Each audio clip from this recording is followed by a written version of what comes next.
Hi everyone, welcome back to Burst TV. My name is Nancy Tran, registered dental hygienist and Burst Senior Ambassador.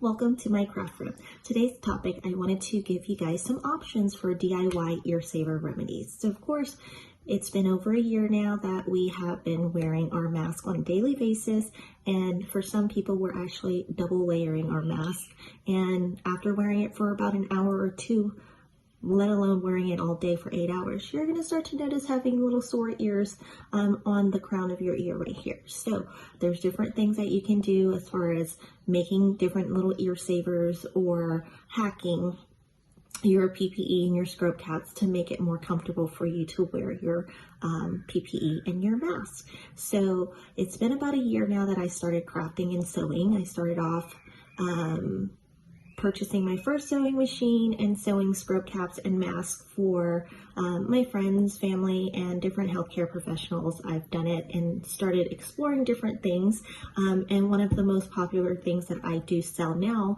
are my ear savers. So there's different types of ear savers that are out there, and I wanted to show you guys how I do it so that you can make some for yourself and your loved ones if you need to, especially since we don't know when all of this is going to go away. We just want to make sure that we're comfortable and we have different options and make it fun too. So stay tuned and let's go over the different options that you have.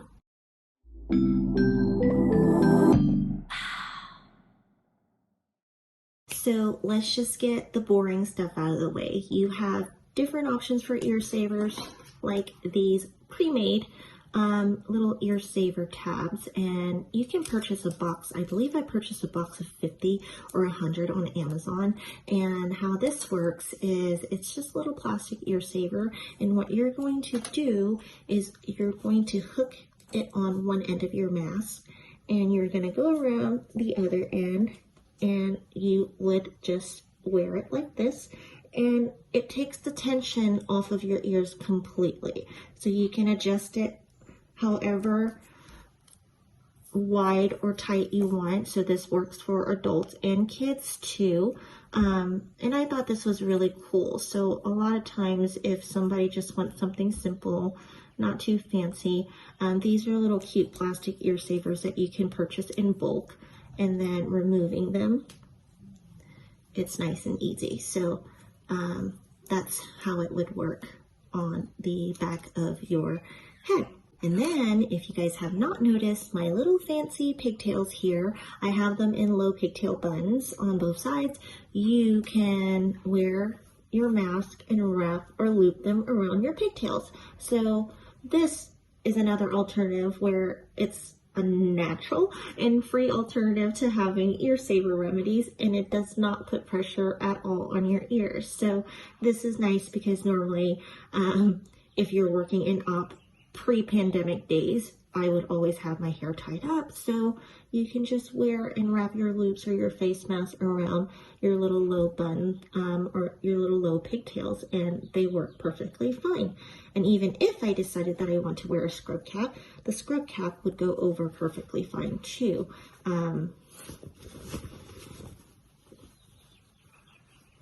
Like that, and voila.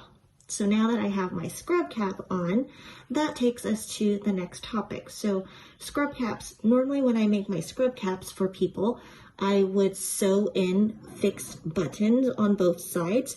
But personally, I don't like sewing buttons because it's kind of hard to match the buttons on both sides to make sure that they are in sync.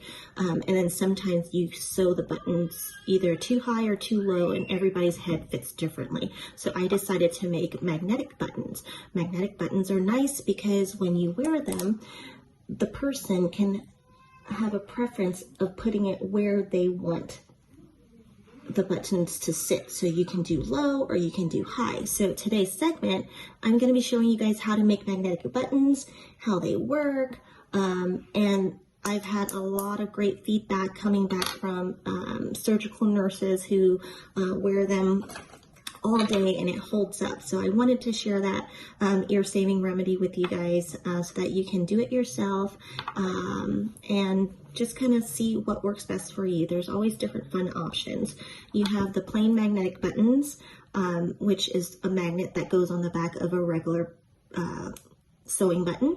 And then to be fun, we have fabric buttons.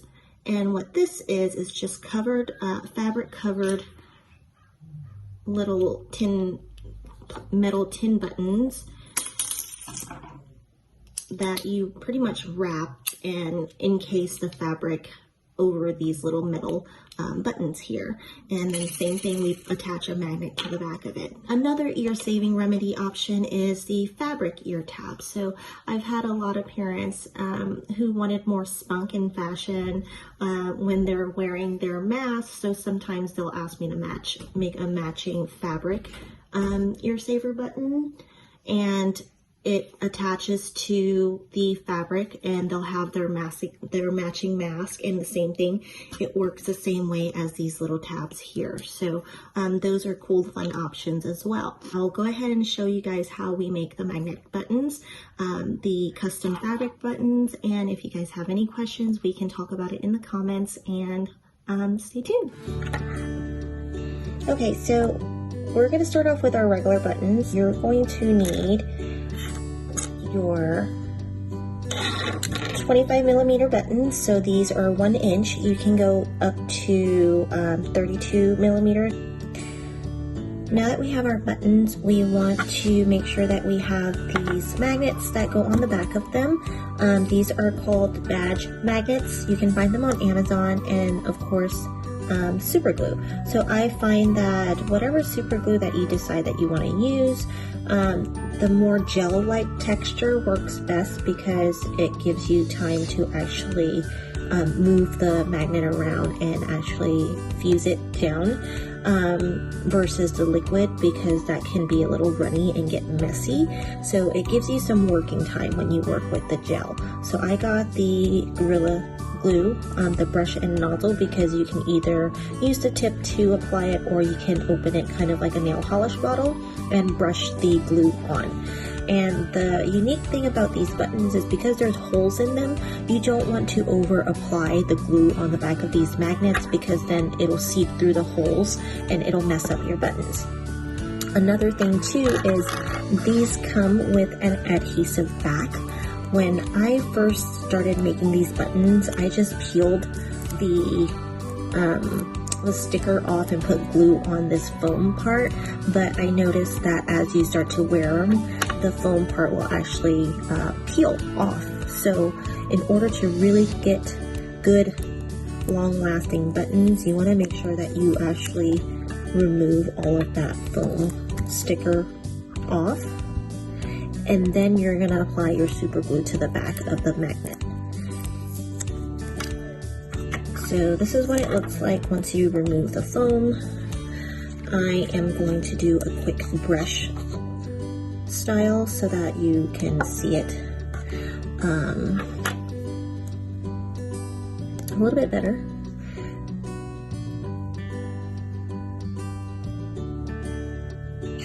So this is how much I put on the back of the magnet,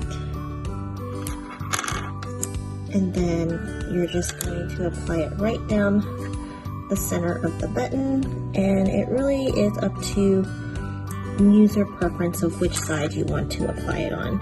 I just put it on the back side because I like my buttons to be smooth when I'm wearing them, and you apply it down for 10 seconds. And I prefer it this way because it gives the magnet a little housing to live on.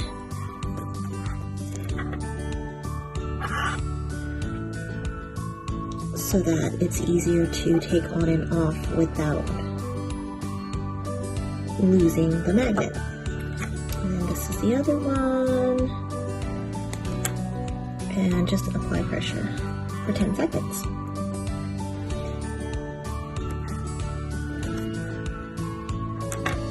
And then you just gotta let it set, but once you're done, you can actually slide the magnet on and off.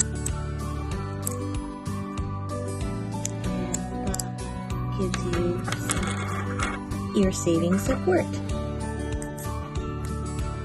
Now moving on to our cover buttons.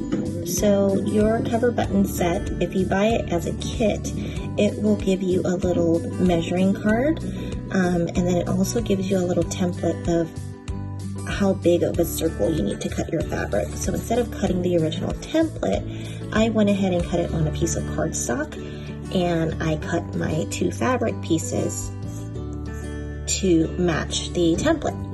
And it also will come with a little mold where you put the fabric in, and that helps you make your cover button. So what you're going to do is you're going to take your first circle and place it right side down, and then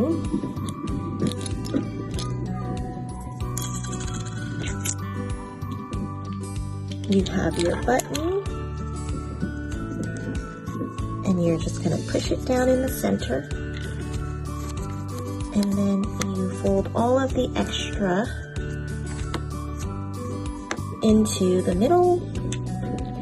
You are going to apply the back piece, and then you just take your little tab and push it down.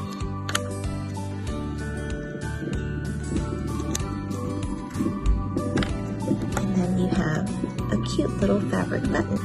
And just like the other button, you are going to apply the magnet to the back end,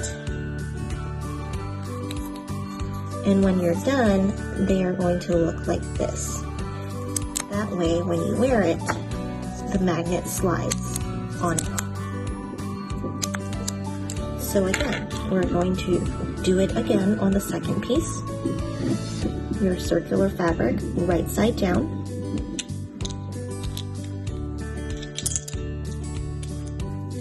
Then you put your cover button right down in the middle, and you apply pressure, and you're just going to fold all of those extra pieces and put the back of your button, and then apply pressure.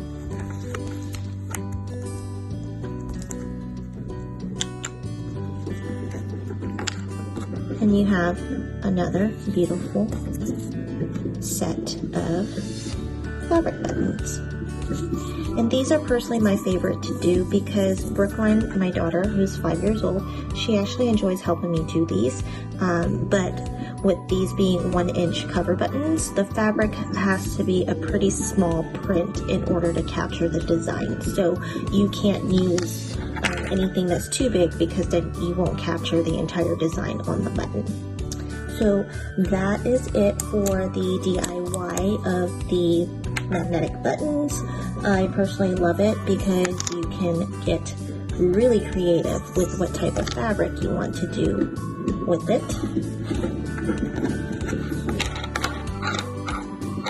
And that makes it more specialty, especially in dentistry. Well, that wraps up our segment today on Burst TV on DIY Ear Saver Remedies. If you guys have any questions about the tutorial, please drop them in the comments. Please subscribe to our channel, and looking forward to seeing you guys back soon. Have a great day.